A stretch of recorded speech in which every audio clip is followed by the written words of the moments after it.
I almost forgot. How's everyone doing? And this is the Melbourne Live Show here today and every day where we talked about the mindset, skill set, and tool set of building a one person, 1 million or digital business. What does it look like actually?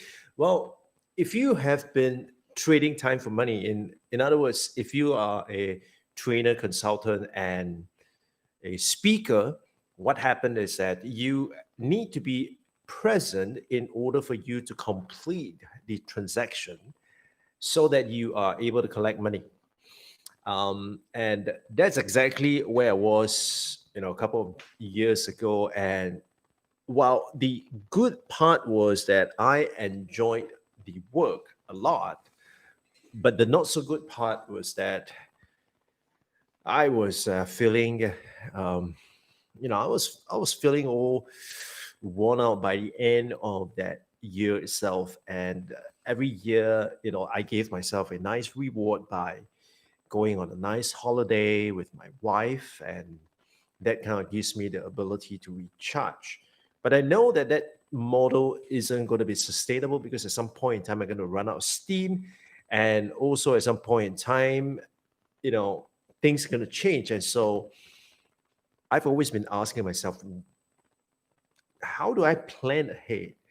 How do I plan ahead so that I wouldn't be caught in a situation whereby the old way of operating becomes non-existent or irrelevant, and I never want to be caught in that situation. The reason is because my I see my dad going through that whole process itself, being excellent at what he does, right, for many many years. And then, due to no fault of his, the industry changed. And overnight, his livelihood literally evaporated in front of him. And I believe that at that point in time, for him and for many people in his generation, it's probably a little bit more difficult to quickly reskill and retool because they do not have platforms like the internet for them to leverage. So the key word here actually is leverage, because he would work like sometimes 10, 12 hours a day, and then he would come back and he would be so tired that he just want to, shower, chill, have a drink, and have his dinner, sometimes late at 10 o'clock. Um, but I honestly appreciate what he does because it is what he did put me through school, that saw me and my mom being able to lead a comfortable lifestyle and to get me to where I am here today. So, Dad, if you're watching, thank you so much. Um, you're always my hero, right?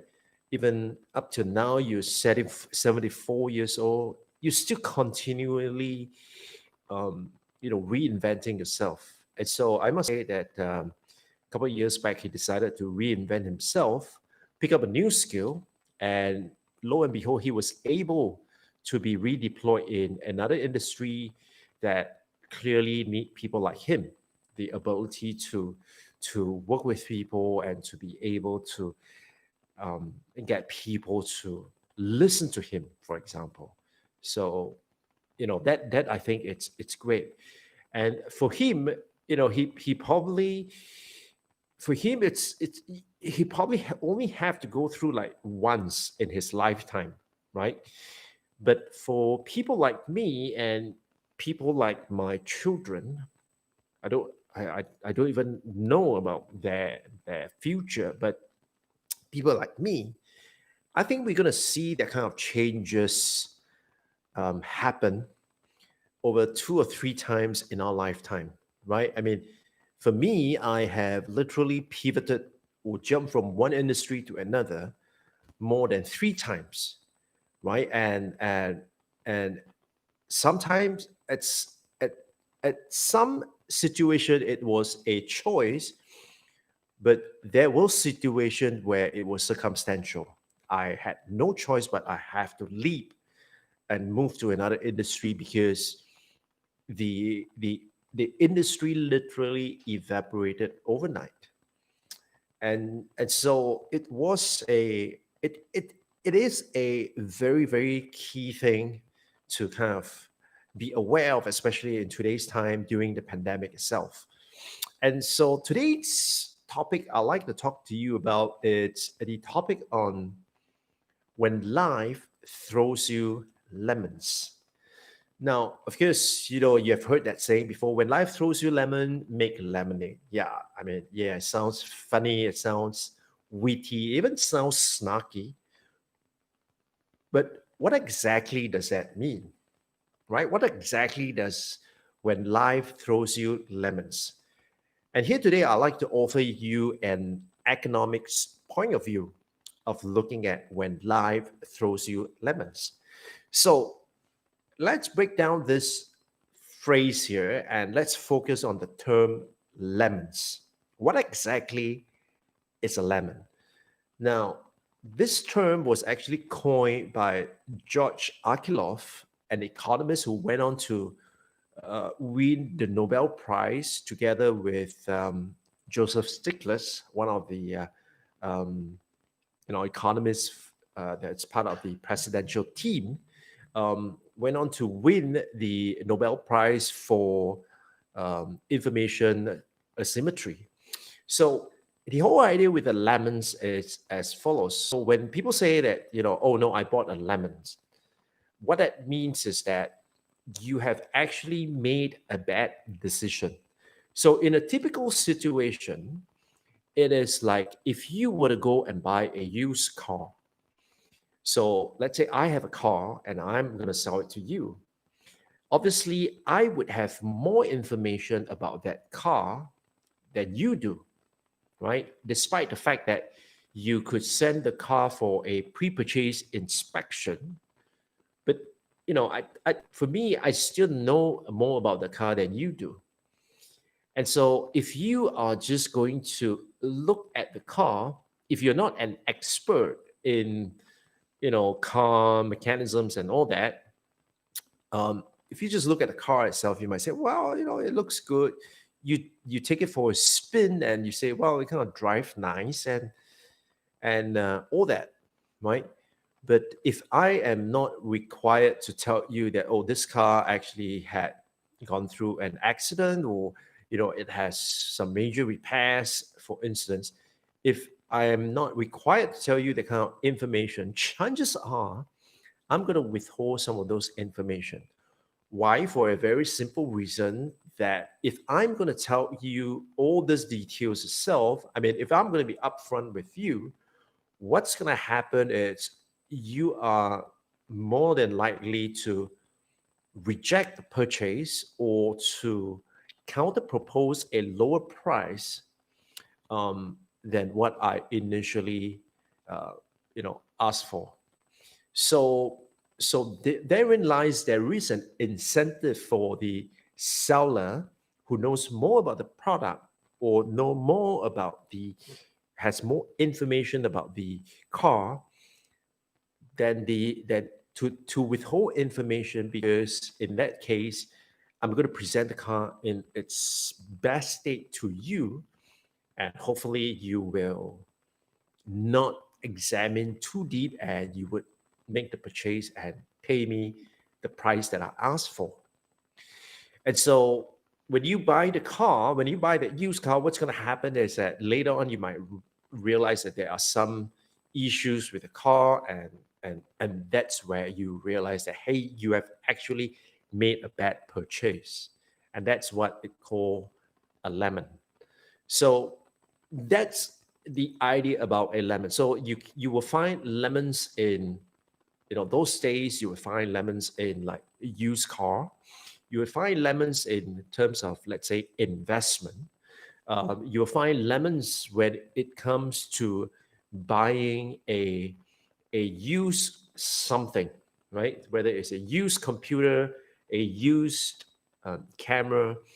If you're buying something off the market itself, then there is a possibility that you could run into purchasing a lemon.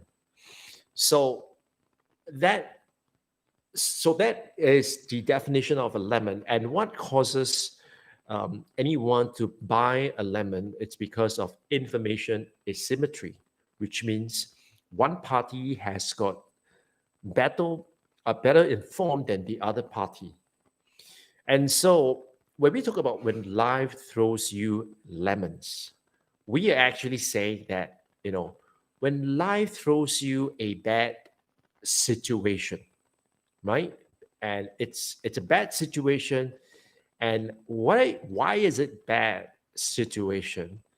It's because you you were not aware of it, and so because of that lack of awareness, or you were not prepared for this, and so because of that, this has resulted in you being in a disadvantaged situation.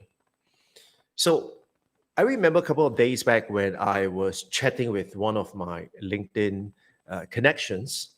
She was saying that, this pandemic has actually shown that many people are ill equipped to deal with something like this. And to a certain degree, I think she's right. But to be fair to many people, I think not many people saw this pandemic coming. And even lesser people were equipped to know what to do when a pandemic like this happened. And so to kind of point a finger at people and to say that, well, you guys are not well prepared, I think that it's a little bit of an unfair judgment, right? I'm not saying that she's right or wrong. I'm just saying that that's my point of view. So we all will be caught in that situation because of information asymmetry, right? That means we were not completely aware of what's going on. And as a result, that we were caught in that situation whereby we are dealt with a bad situation, right? And so in the lemons market, how can you resolve or how can you minimize people making a purchase of a lemon? So an example that you can see, it's like, in for BMW cars, Performance Motors here, the authorized agent or the authorized dealer, one of those, I can't remember. The authorized agent, Performance Motors, they actually have a separate company called Premium Selection. Now, the Premium Selection, what they do is they would actually buy back the old BMWs for previous owners, and they do up the car according to BMW standards, and then they sell it to anyone who wants to buy a pre-owned BMW. So the reason why they do that is because they want to leverage the fact that they are the authorized agent, and they would only use original parts, and they will have the technology that is direct from BMW in Germany. And so, if you were to consider purchasing from a third party who you do not have any information about them, if you were to purchase from them a BMW, and if you were to purchase a BMW from Premium Selection by Performance Motors, obviously you are going to get that assurance that I think the Premium Selection by Performance Motors is going to give you a better car, or at least when you buy, the chances of you buying a lemon, it's highly minimized, I would say. Whereas in that other situation where you buy it from a third party whom you do not know and they do not have a track record, what's going to happen is that the chances of you buying a lemon is pretty high. And so in this situation itself, when life throws you lemons, how do you respond to that? Because you cannot yeah, and you will not be. No one can foretell that this pandemic is going to happen. I mean, we all can anticipate, and we have read all the scenario reports that something like this is going to happen, but we do not know what exactly is going to be. So, in a sense, we never have full and complete information about this situation. And so, if we can never, right, that because there is no like warranty from Mother Nature, right? There's no warranty from Mother Nature. There's no warranty from anyone that this thing is going to happen. So if you cannot resolve the situation of information asymmetry, then what is it that you can resolve? And I think this is where things get a little bit interesting, because if we, and not if, but we will not have full and complete information about what's going to happen in the future. I mean, we can future read all we want. We can talk about, being a futurist and 2.0, 3.0, 4.0, 10.0, whatever, right? You can talk about that in all the different scenarios. You can talk about that, but we will never have full and complete information about what's going to happen. Now, that becomes interesting, because if you do not have full and complete information about what's going to happen, then how do you actually prepare for that? That would be the question, right? That would be the question. So, for the question about when life throws you lemon, it's in fact a bad one. Why? Because it means that you are fully unprepared and suddenly this thing happens. And that's when life throws you a lemon. And because of the fact that you can never be fully prepared for that, you can never have full and complete information, then how do you get yourself fully prepared? And I think the answer zooms down to this one thing. And this one thing, it's called reinventing yourself. Now, reinventing yourself requires a few criteria, or requires a few factors to be in place in order for you to do that. Because you can talk about reinventing yourself, but reinventing into what? Right? Reinventing into what? That's, I don't know. Reinventing to what? What do I do? So herein lies a few things. Number one is you need to get as much information as you can, and possibly find out as much as you can about what's going to happen. Right? You will never be able to fully, and no one will, right, fully be able to know what's going to happen. But what you need to do is you need to get your hands on as much information as possible about the future. And leveraging the fact that we all now have information at our fingertips, the next step is really, how are you going to make sense of those information? Right? I mean, you read about these things about the new normal, you read this thing about, the next normal. You see ads about people trying to instill that fear into you that, if you're still not closing high ticket items on via Zoom, then you are really going to be left behind. Is that true? Well, yes, for people who have not even, are not, prior to COVID-19, they haven't even heard about Zoom. Yes, obviously for this group of people, this is the time, because life have indeed threw them lemons and they need to know how to respond to that. But how do we not get into that situation, or how do we minimize that situation of lemons being thrown at us? And so that's why I am alluding to the fact that first, you need to get your hands on as much information as possible. And that means reading widely, listening widely, watching widely, and, and to be able to give yourself that benefit of getting information from different sources. Sometimes even, you know, unlikely sources even. And so that's the first thing that you ought to do.